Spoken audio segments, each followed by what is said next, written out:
So, the Galaxy S25 Ultra is here, and it's making waves. But here's the big question.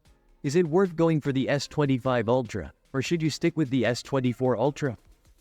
This year, Samsung's flagship comes with some surprising twists, from price hikes to design changes, and not all of them may be what you expect.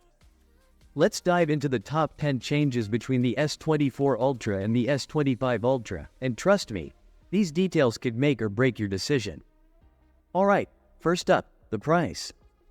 With the S24 Ultra, we already saw an increase to $1,299 at launch, $100 more than the S23 Ultra.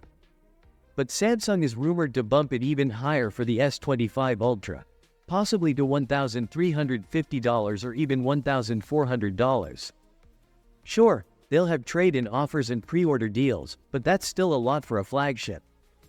If you're looking to save, keep an eye on deals for the S24 Ultra, which you might snag at a nice discount. Moving on to storage. The S25 Ultra is expected to offer 256GB, 512GB, and a huge 1TB option. And for those of you wanting top-tier performance, the 512GB and 1TB variants might come with 16GB of RAM, up from the standard 12GB on the S24 Ultra.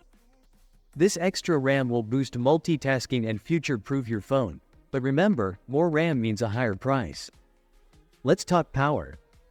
The S25 Ultra packs an upgraded Snapdragon 8 Elite, with mind-blowing benchmark scores of 3,148 for single-core and over 10,000 for multi-core. That's even higher than the iPhone 16 Pro Max.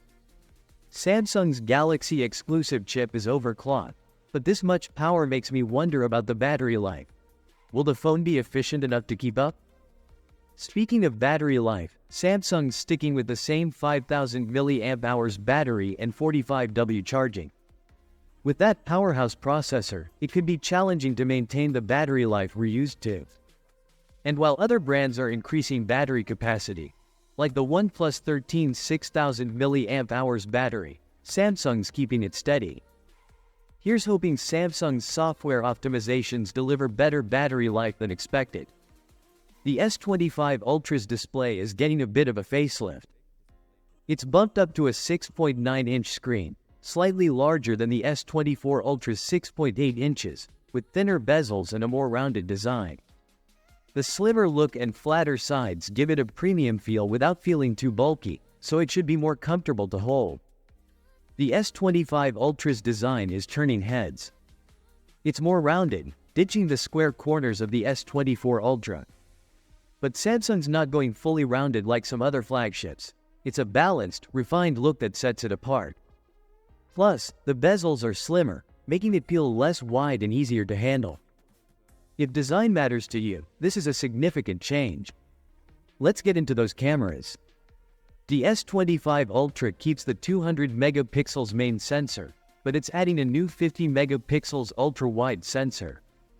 There's also talk of enhanced software optimization, so you're not just getting numbers but also better real-world performance for photos and videos. Samsung's putting the focus on quality this time instead of just megapixels, which is fantastic for those of us who care about picture quality over specs. Here's a bit of a curveball.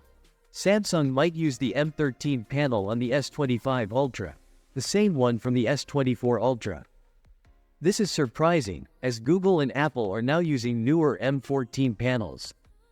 Samsung's likely making this choice to control costs, but some reports suggest they've optimized the M13 to be brighter and have better colors, so real-world performance might still impress. Now, this is interesting. Samsung is rumored to release a special, slim version of the S25 Ultra. This model might pack the same high-end cameras into a sleeker, thinner body. It's a cool concept, especially if Samsung pulls off a thinner design without compromising the cameras, but expect a premium price for this one. Finally, Samsung's focus on camera optimization over big megapixel numbers is a huge plus.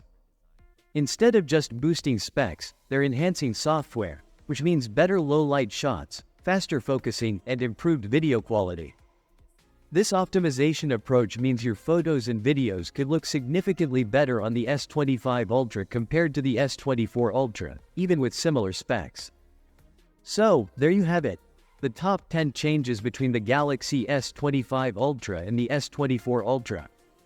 With everything from design shifts to potential battery and price trade-offs, it's shaping up to be an exciting year for Samsung. If you love the sharper, more squared look of the S24 Ultra, there are great deals you can grab right now. And if these changes sound like the upgrade you've been waiting for, the S25 Ultra might just be the right move. Thanks for watching. If you found this helpful, give it a thumbs up and subscribe for more tech comparisons like this.